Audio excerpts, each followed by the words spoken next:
Сейчас я хочу вместе с вами приготовить луковый суп по бройсу. Для того, чтобы его приготовить, я беру 2 луковицы среднего размера. Измельчать их бройс рекомендуют вместе с кожурой. Но так как у меня еще семья, и нужно приготовить какой-то супчик детям, то я кожуру снимаю, но использую во всем процессе. И просто после варки я ее извлекаю, ну, а лук уже остается. Значит, лук я поджариваю на масле кхи. Мои подопечные передали мне это масло кхи. Ну, можно в интернете загуглить, как оно готовится. Ссылку я оставлю в описании, которое мне больше всего понравилось. Можно его приготовить самостоятельно, только необходимо, чтобы масло сливочное было свежее, домашнее, или же 82% органик, ну, хотя бы 82%.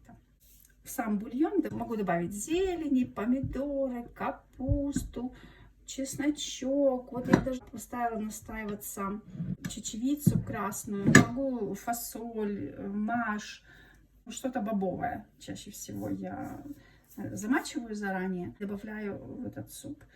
Потому что бульон я использую. То, что остается, делаю такой крем-суп для своих детей. Они тоже с удовольствием его едят. А сейчас я хочу вам показать, что я делаю со жмыхом. Прежде всего картофель, сельдерей, редька. Я все складываю в отдельный ковшик. Немного свеклы и моркови. Я беру из жмыха как бы порции для того, чтобы приготовить борщик. Чтобы свеклы было не так много, иначе она будет забирать вкус. Морковки можно побольше. Сельдерей беру весь, и редьку беру всю, потому что ее не так много. Вот это вот будет основа для овощного бульона. У меня остается жмых, я его выкидываю. И можно готовить в семье различные блюда, типа котлеты овощные, какие-то веганские блюда. Котлеты можно приготовить с добавлением мяса, тогда будет очень вкусно. Туда необходимо еще добавить лук, мясо, немного хлеба цельнозернового для склейки. И можно их на пароварке приготовить или в духовке, ну как уже удобно. Очень вкусные получаются. Если много лука, если там 1/3 фарша, можно взять баранину, можно взять курятину, индюшатину, очень вкусно будет. Вот я нарезала уже 1 луковицу, дорезаю 2. Я рекомендую брать красный лук, потому что в нем больше содержания кверцетина. Это очень полезный элемент в борьбе с раком в том числе. Вот, и поэтому лучше брать уже более полезное что-то. Прям мешок купить кило этого лука. Можно и обычный. Мы нарезали лук. Включаем плиту. Теперь я беру масло кхи. Ложку этого масла. Растворяем масло. После этого засыпаем лук. Перемешиваем, чтобы весь лук покрылся маслом. И жарим лук до золотистого состояния. Параллельно с поджариванием лука я готовлю в соседней кастрюльке овощной бульон.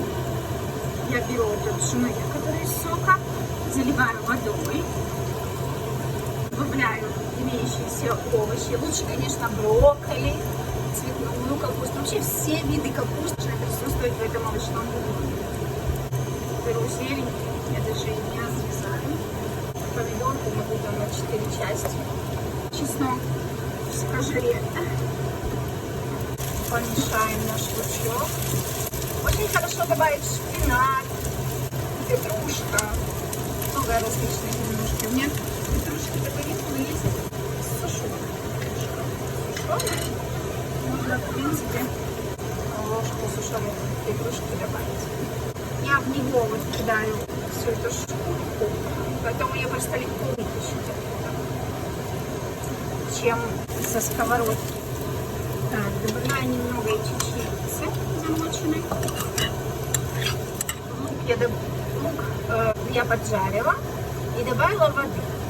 Теперь я накрыла, получается, все это, чтобы он проварился. Ну вот, лук у нас достаточно разварился уже. Я его сейчас процежу в емкость. Вот сюда. Вот эти вот чайники очень удобные, для того, чтобы их использовать. Двойная защита у нас будет.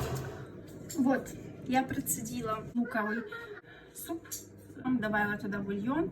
А из овощей я, получается, варю сейчас крем-суп, я его заблендерю, добавила туда картошки для детей, для того, чтобы они покушали, потому что большая ценность состоит в том, что вот этот прожаренный лук, его тоже не нужно выкидывать. В нем содержится очень много полезных веществ.